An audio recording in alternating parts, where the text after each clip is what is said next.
So this episode of Pause Mode, we're going to deal with endings, and I don't mean game endings. This is like take number.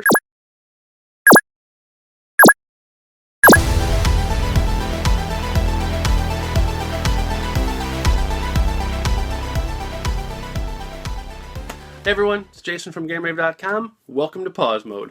So this week on Pause Mode, we're going to deal with endings, and by endings I don't mean video game endings. I mean system endings. We've discussed this a little bit before on some of the episodes, where when a video game console eventually passes away, quote unquote, there's not really a great, send-off party for it. It's usually just a couple of sports games, maybe a couple of kids games. The only real system, besides one we're going to talk about today, that had a really amazing send-off was the TurboGrafx, which got Magical Chase as the final cue card. Nothing like a $10,000 party. Now, for all the trouble and struggles that the Sega Saturn had in America, this system went out with a bang.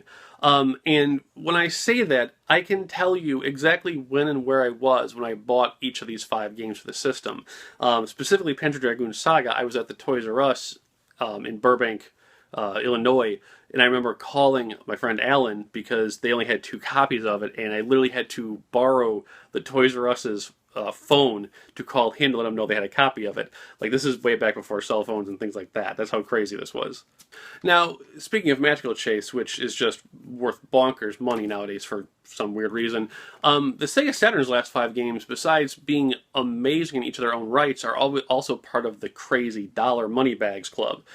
Each of the 5 games that we're going to talk about in this video are worth some pretty good amounts of money, and we're talking like anywhere from like $50 to $200 based on their condition.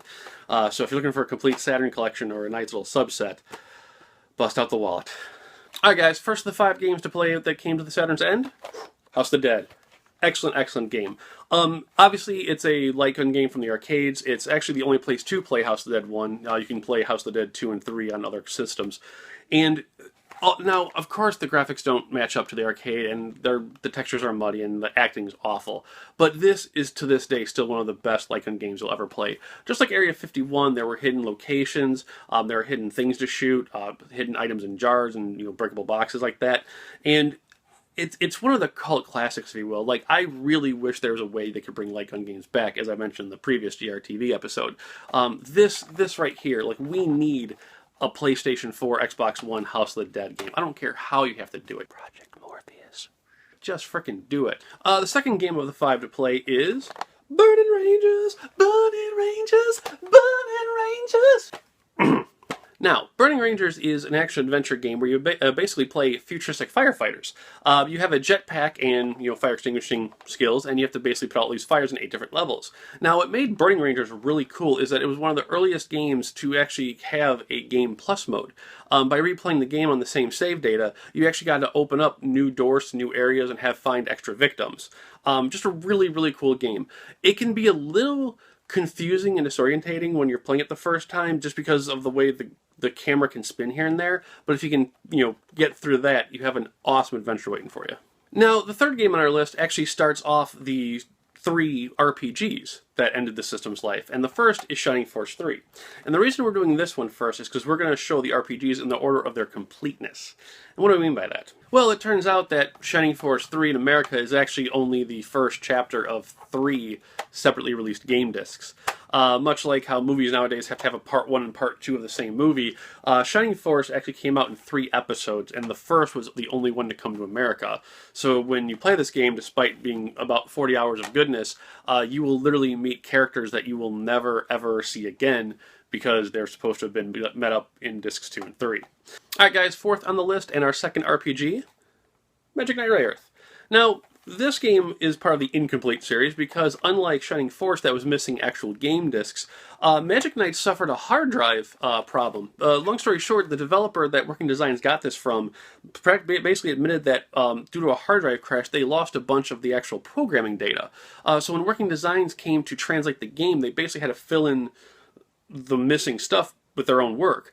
Aside from a couple other issues with the game, it's actually missing a few of the voiceover samples and other things like that just to get the game up and running in English and, translate in time. I actually beat this game a long time ago, and truth be told, with a Game Shark, and what makes that weird is with the Game Shark, I think it was infinite health that we used, which means we didn't really have to like level up and grind because we had infinite health, so who cares? I'm almost positive we beat this in like a day. Like, I want to say like 5 or 6 hours. I remember it's being really short. So while it's a really, I mean, it's a really cool game, just don't go in expecting like a Final Fantasy amount of hours with this game. And last but not least, and obviously it's sort of cliche, but there's no other way to describe it. Panzer Dragoon Saga. Now, having played this game twice, this game is everything it's cracked up to be that you've ever heard. This was the one game that, if I could ever have a remaster and give it high-def quality treatment just to see what they could do, this is the game. For all the shortcomings the Saturn had and all the just bullying it took from the PlayStation, this game is just phenomenal. From the morphing dragon to how much detail they desperately tried to get into the game and succeeded.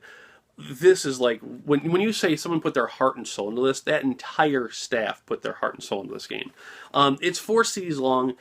It has one of the most mind-bending endings you'll see in a video game, and it was just done so well that it really depresses me to know that this was essentially the last great step for Team Andromeda, and Panzer Dragoon's never really been the same since.